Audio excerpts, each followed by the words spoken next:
16, 14 ఏముందో చూద్దాం. ప్రకటన 16, 14 ఏముందో చూద్దాం. అవి సూచనలు చేయనట్టి దయ్యముల ఆత్మలే. అవి సర్వాధికారి అయిన దేవుని మహాదినమున జరుగు యుద్ధమునకు లోకమంతటా ఉన్న రాజులను పోగు చేయమని వారి యొద్దకు బయలువెళ్ళి. కాబట్టి ఇక్కడ యుద్ధము, ఆ యుద్ధానికి వెళ్ళే వాళ్ళు సైన్యం ఎలా ఉండాలండి? నమ్మకమైన వారిగా ఉండాలి. కాబట్టి ఇక్కడ పరిశుద్ధులు నమ్మకమైన వారిగా ఉండాలి. తర్వాత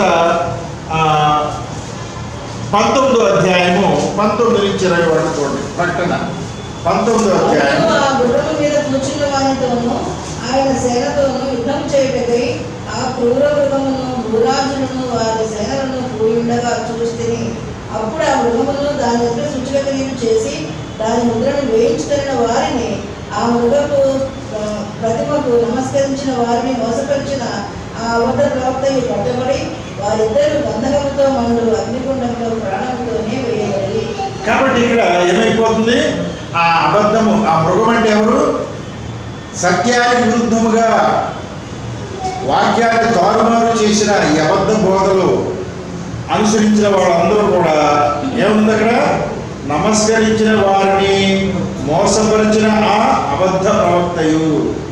కాబట్టి వాళ్ళ లోకంలో ఏం జరుగుతుందండి? అబద్ధ ప్రవక్తలు ఎక్కువైపోయారు, మోసపు బోధలు ఎక్కువైపోయినాయి.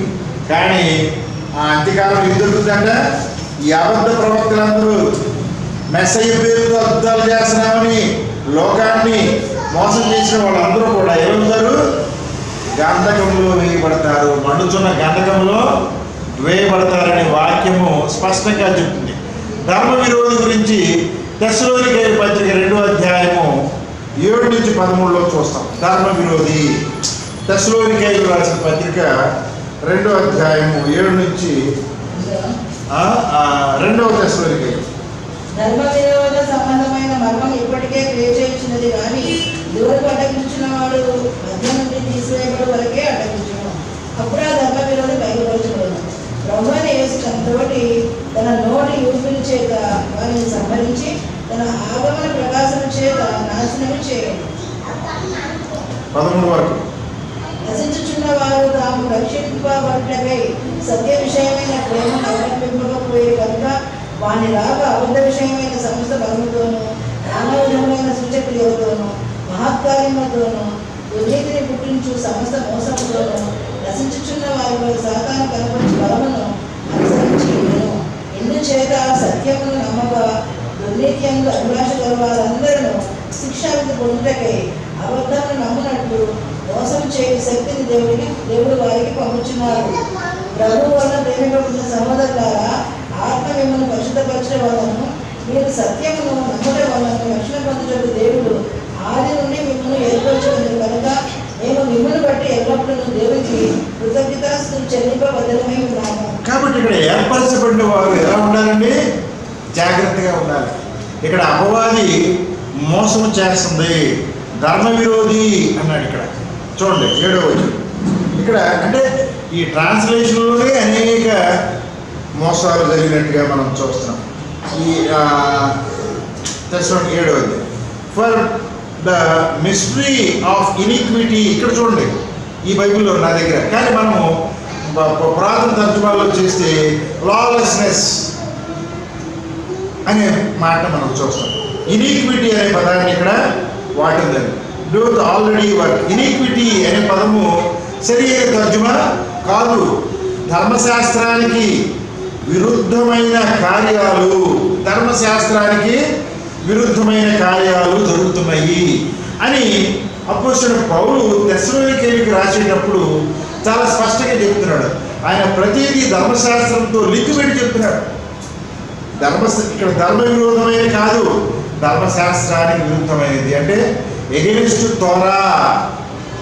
తోరా అంటే ఆ 5 పుస్తకాల్లో ఉన్నదానికి వ్యతిరేకముగా ఏమవుతుందండి? ఆ మర్మము ఆల్రెడీ పనిచేస్తుంది. అంటే అపవాది దేవుని యొక్క ధర్మశాస్త్రానికి విరుద్ధముగా అప్పటికే పనిచేస్తున్నాడు. పనిచేస్తూ ఏం చేస్తుందంటే ఆ పనిచేసే విధానంలో ఏముంది? అక్కడ అడ్డగిస్తున్నాడు, సత్యాన్ని అడ్డగిస్తున్నాడు. అయితే ఇప్పుడు ఆ ధర్మ విరోధి ఏం చేస్తున్నాడండి? వాళ్ళని అపహరిస్తున్నాడు, సంహరిస్తున్నాడు. తర్వాత సత్య విషయమైన ప్రేమను అవలంబించట్లేదు. ఇవాళ సత్యాన్ని గైకొందామనే ఆలోచన అసలు ఎవరికి లేదు. వాళ్ళు ఏది మా బోధకుడు ఏం చెప్తాడు వింటామండి మేము. అంటే బోధకుడు సత్యాన్ని చెప్తున్నాడా అసత్యాన్ని చెప్తున్నాడా అనవసరం. బోధకుడే దేవుడైపోతున్నాడు ఇక్కడ. కాబట్టి ఇక్కడ మనము దుర్నీతిని పుట్టించు మోసముతో సాతాను మరి అక్కడ పనిచేస్తున్నాడు. కాబట్టి సత్యాన్ని నమ్మకుండా దుర్నీతిని మానవులు నమ్ముతున్నారు, అసత్యాన్ని నమ్ముతున్నారు అనే విషయాన్ని అపోస్తలుడైన పౌలు ముందుగానే మనకు తెలియజేశాడు.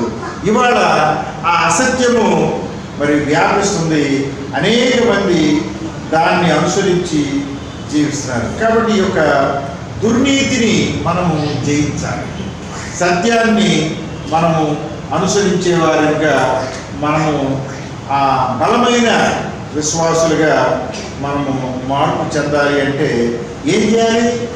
సత్యాన్ని గట్టిగా పట్టుకోవాలి, దుర్నీతిని బట్టబయలు చేయాలి, సత్యాన్ని పట్టుకోవాలి. రెండోది ఏం చేయాలి? మనము దుర్నీతి, అబద్ధ బోధ. ఇవాళ 321 నుంచి ఆ కాన్స్టంటైన్ దగ్గర నుంచి అబద్ధ బోధలు ఇవాళ సుమారుగా 1500 సంవత్సరాల నుంచి ప్రపంచాన్ని చుట్టుముడతాయి. ఆ అబద్ధ బోధలు తండ్రి కుమార పరిశుద్ధాత్మ త్రియేక దేవుడు ఒకటి చెప్తాడు.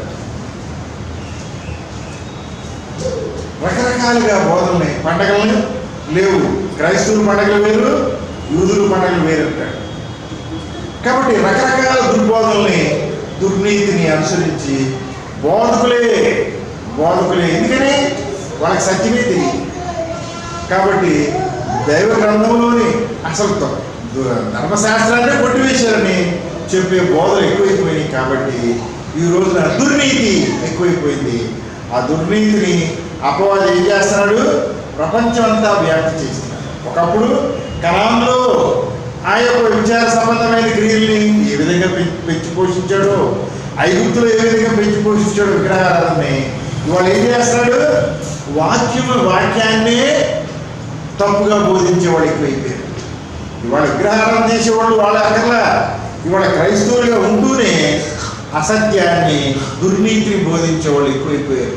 కాబట్టి దాన్ని మనము స్పష్టముగా గ్రహించే వారిగా ఉండాలి. రెండోది, సత్యాన్ని చెప్పగలిగే వారిగా ఉండాలి, అసత్యాన్ని ఖండించే వారిగా ఉండాలి. ఆ విధంగా ఉన్నప్పుడు మనము అది కుమారునికి నిజమైన శిష్యులుగా ఉంటాము. తండ్రి యందు నేనును, నా యందు మీరును ఏకమై ఉండాలి. ఏకత్వం అనేది అక్కడ వస్తుంది. అలాంటి ఏకత్వంలో మనము ముందుకు కొనసాగాలంటే ఈ సత్యాన్ని బలంగా నమ్మాలి, అందులో ముందుకు కొనసాగాలి, అందులో బలమైన ట్రైనింగ్ కూడా మనము పొందాలని వాక్యము మనం బలంగా హెచ్చరిస్తుంది. అటు విధానంలో మనం ముందుకు కొనసాగుదాం. దేవుడు ఈ వాక్యాన్ని దీవించుగాక. పాట